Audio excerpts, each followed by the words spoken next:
بعض اوقات شر اصل میں خیر اور خیر اصل میں شر ہوتا ہے۔ اگر اصول پر ہو تو ڈٹ جاؤ، اگر انا پر ہو تو پیچھے ہٹ جاؤ۔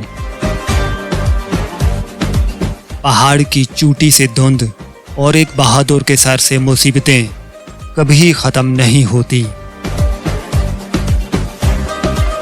کمزوری دکھاؤں تو گیدڑ بھی شیر بن جاتے ہیں۔ تمام جہان بھی اگر ظالم ہو جائے تو بھی ہم ظالم سے ڈرنے والے نہیں۔ اگر آپ کا دل ایمان کے نور سے منور ہے تو یہ آپ کو سچ کی راہ لازمی دکھائے گا۔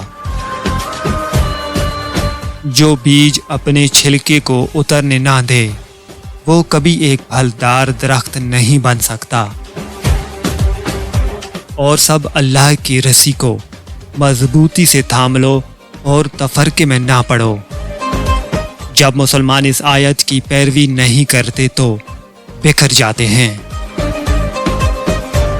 میرا تلوار چلانے کا مقصد تو صرف اور صرف انصاف کو قائم کرنا ہے۔ ہم یا تو غازی بنیں گے یا ہم شہید ہوں گے، مگر ہماری تلواروں کی جھنکاریں ہزاروں سال تک سنائی دیں گی۔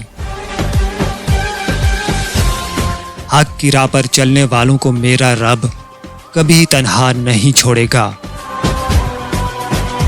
کوئی نمرود کسی ابراہیم کو آگ میں نہیں جلا سکتا، کوئی کنواں کسی یوسف کو غرق نہیں کر سکتا، فرعون وقت کبھی کسی موسیٰ پر غالب نہیں آ سکتا۔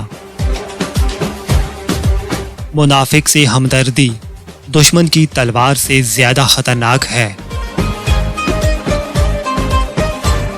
جب ضمیر غلامی کا عادی ہو جائے تو طاقت کوئی معنی نہیں رکھتی۔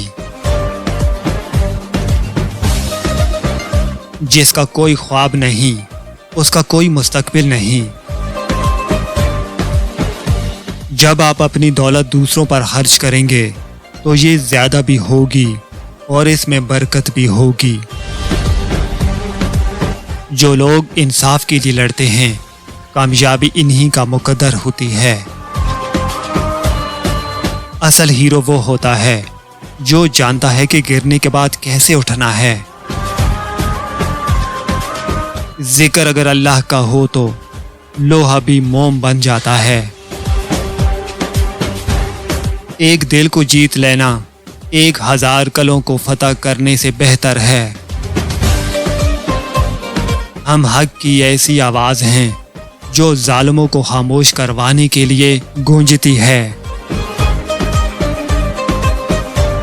ہمارے اسلاف کی داستانیں بچوں کو سلانے کے لیے نہیں بلکہ مردوں کو جگانے کے لیے سنائی جاتی ہیں۔ اپنوں کی طرف سے دھوکہ انسان کو ٹکڑے ٹکڑے کر دیتا ہے۔